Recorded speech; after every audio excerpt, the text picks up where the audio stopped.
Nagari Koto Baru berada di Provinsi Sumatera Barat, Kabupaten Solok Selatan, Kecamatan Sungai Pagu. Nagari Koto Baru berdiri pada abad ke-12, yang sebelumnya di nagari ini ada beberapa nama, yaitu Koto Tuo, Koto Birah, Koto Baringin, Koto Langang, dan Koto di Bawah. Luas wilayah Nagari Koto Baru 12.254 km derjat dengan luas hutan nagari sebesar 14.000 km derjat.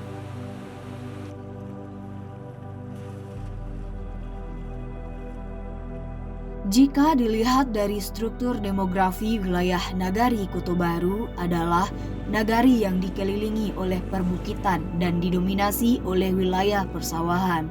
Maka tentunya ini akan berimbas kepada jenis pekerjaan masyarakat di Nagari Koto Baru. Mayoritas pekerjaan masyarakat berasal dari sektor pertanian, yaitu sebagai petani dan pekebun.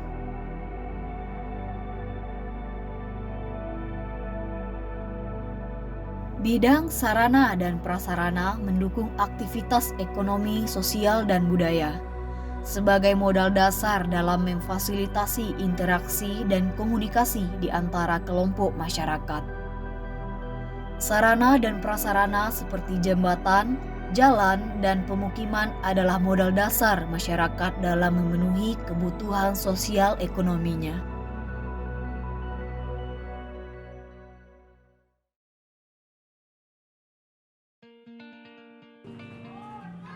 Pendidikan penduduk di Nagari Koto Baru sangat memadai. Hal ini dikarenakan tingginya semangat penduduk untuk mendapatkan pendidikan dan kesejahteraan hidup yang layak. Peningkatan mutu pendidikan merupakan salah satu prioritas utama dalam pembangunan SDM di Nagari Koto Baru.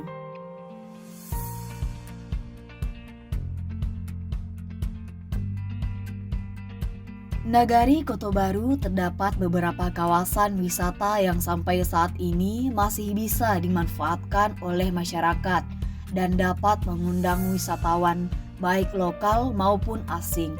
Wisata tersebut antara lain salah satunya kawasan Seribu Rumah Gadang adalah nama objek wisata budaya Nagari Koto Baru, Kecamatan Sungai Pagu, Kabupaten Solok Selatan.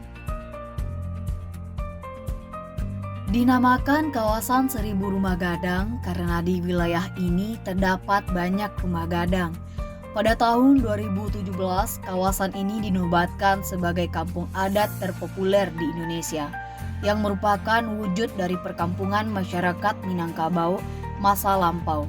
Dengan ratusan rumah adat Minangkabau, yaitu rumah gadang berjejer di sepanjang jalan perkampungan ini. Kami asli orang sini ya, Muara Labuan, Koto Baru, Jaya ya. Namo Marius Bagala Datu Raja Badua, suku Panai. Di situ kan dinamakan Seribu Rumah Gadang, Pak. Ya. Kapan rumah gadang pertama kali dibangun di sini, Pak? Dibangun rumah gadang pertama sekali adalah sekitar 1015. Tapi mulai banyaknya dibangun sekitar 1018. Jumlah semua rumah gadang di sini, Pak? Kalau khususnya di dalam kawasan Seribu Rumah Gadang ini ada 125 rumah.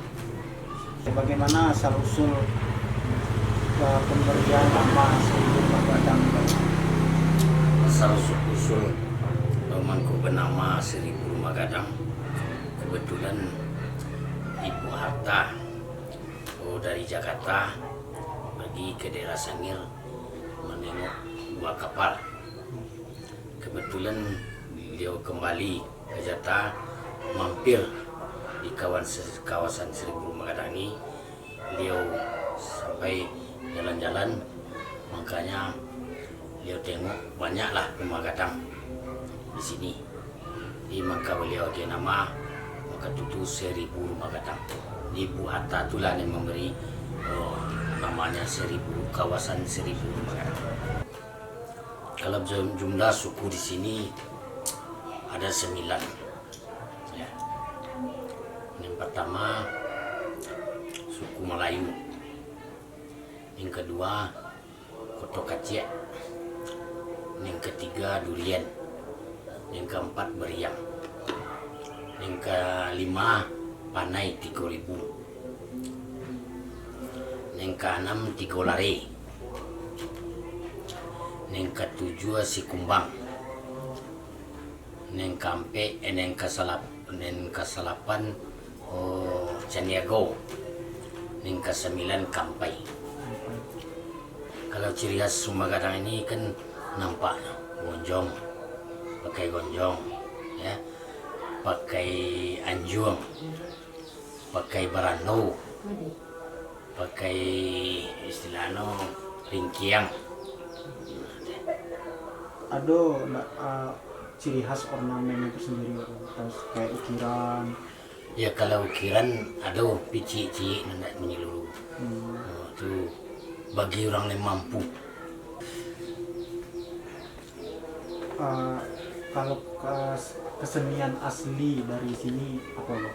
Kalau kesenian asli dari sini adalah silek dan pancak silek dan randai, tari piring, tari gerombang, tari tempurung. Itu asli.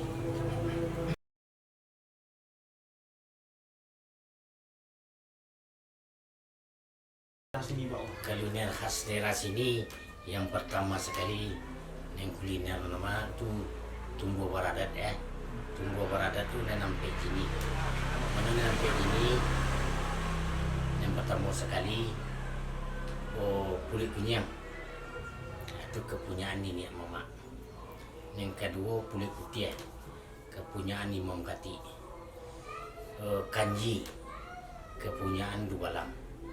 Pangit pisang, kepunyaan Bulu Kandung. Itu ciri khas yang perlu diadukan. Di setiap acara-acara Gadang pasti ada.